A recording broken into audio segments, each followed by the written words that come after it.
real and raw and having relevant focus to radical fruits, right? I've talked about all that stuff, right?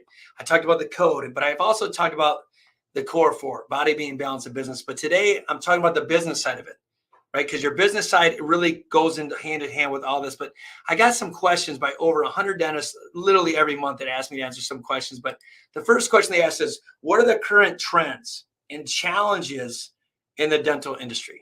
Like, what truly are the trends? Like, to me, the way it's going is AI. And I know that's like the generic answer that nobody wants to hear, but it's all about AI. It's all about technology, right? I mean, I've been a dentist for over 2 decades, and it's changed a lot. I mean, from drip films to digital x-rays to CBCT machines to now AI, right? AI is a tool, a software tool that fits with your system if you don't know.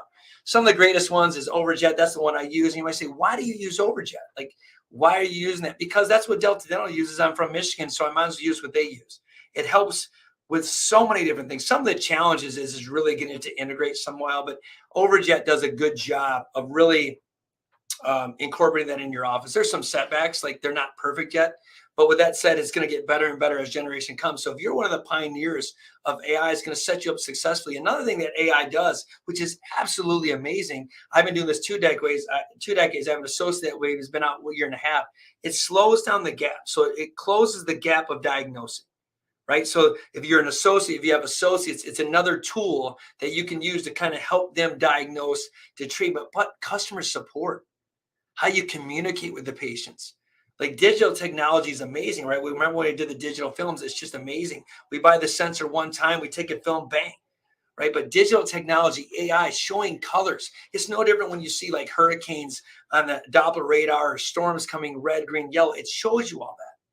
It shows you periodontal pockets. Like, it's such a cool tool. Now, it's not perfect, and that'd be some of the challenges. It's just not perfect yet. But if you don't incorporate AI in your office, you're going to lose, because the younger generation wants to know what you're doing. They want to know that you're keeping up with the technology. So it can't be the old antiquated dentist and stuff like that. AI is the way to go on that one. Another question is, why is it essential to have a deep understanding of the dental market before implementing the strategies? Well, one, you should always know what you want to market. Who is your avatar? Who is your ideal client? Now, you see people all the time. You see people with a scarcity mindset that will market towards values, right? Save $50 off, right? They're just trying to hook you in there. And I get it. Like, some people might want to market that way. I don't want to market that way in Flint, Michigan. I really don't. I want the ideal client. I want the one that I love to do, like whether it's implant dentistry or ortho, fee-for-service patients, where I don't have to rely so much on insurance companies. Because let's be honest, you're kind of the slave to the insurance company when you do certain things. They tell you what you can and can't do. Well, with implant dentistry and ortho, you have more control. It's more fee-for-service. Not to mention, it's what I love to do. So I want to attract patients in my practice that I know want to be here and are willing to pay. Another thing is how many times have you worked on patients? Not that you don't serve all patients. I said your marketing strategies. How many times you worked on patients that don't pay a dime but don't even respect what you do? Well, that's not fun. We all have those patients. Let's be honest. We have those patients like, man, I really don't want to see this patient. Okay, well, if that was the case, my marketing strategy is not going to be about those patients. It's not going to be. It's going to be about something I want, our best avatar, our ideal patient, who it is. If it's soccer moms, market towards soccer moms. You're probably going to jump on Facebook, market towards them. If it's high-end business people, you're probably going to be on LinkedIn. There's a lot of things you can do, but your marketing strategy needs to be, and how it's implemented needs to be, who is your ideal patient, why, and what's your avatar. Remember that one. The last question I get all the time is, what are the patients expecting? Well, it's obvious. What do you expect? What do you expect when you go into a place? I have a wife and 3 kids, and time is my biggest barrier. Running 4 different businesses, time is my biggest barrier. So I want to be treated when I need to be treated. I don't want to go to 8 different places. I don't want to have to do 8 different things. Like, I know these general dentists that just do drill and fill, and that's all they do. They don't do any surgeries. They refer all the time. Man, look, I would question you. You can't grow that way. And you might be happy doing that, but is your patient happy? Are you retaining your patients with that strategy? If not, if you don't want to do it, to be honest with you, hire somebody else that can do it. Even if you don't want to do it, hire a specialist within your practice that you can absolutely positively do that. That way, you're meeting the patient's needs.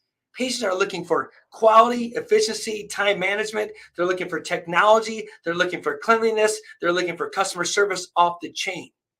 Because the old Janet Jackson song says, "What have you done for me lately?" Now, I'm aging myself. That's all a patient thinks. They don't care what you did yesterday. What have you done for me lately? They're going to judge you every single time you're in. And if you don't stay up to the standards, they're leaving.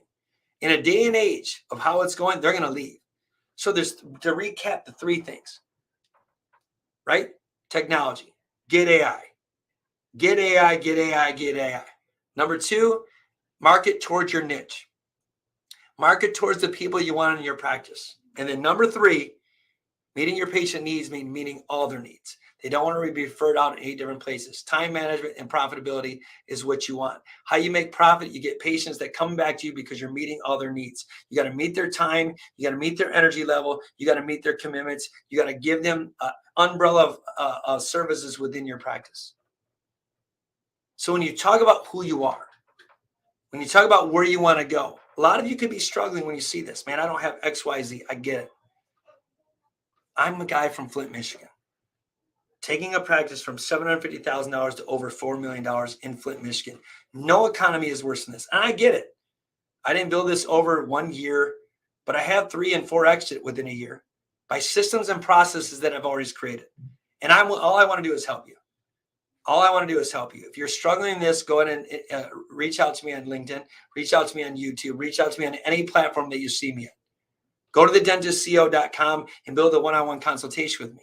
Click the link in the bio. Whatever you got to do, I'm here to serve you and help you. I want to see every one of us in this world, in this economy that we're in right now. I want you to rise. I want you to rise up. And you always say, rise up. What does that mean, man? I want you to be the best you can be and stand up.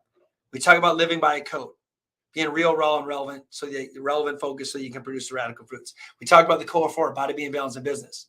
Business ties into it all. If your business is not thriving, your balance, which is your family life, is going to suffer. Trust me. Why? Because I've been there. I know what it's like to not have enough finances to give what you want to your family and your kids, right? If your balance life suffers, your mindset's going to suffer in your being.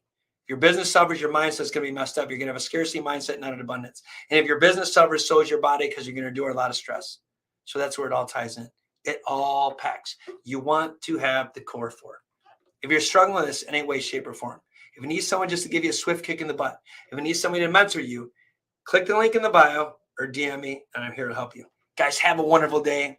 Little questions I get, I'm going to give you more going down the road. I'll give you some more answers. Part 2, maybe tomorrow or the next day. Look out for me. We'll talk soon. Have a wonderful day. We'll talk soon.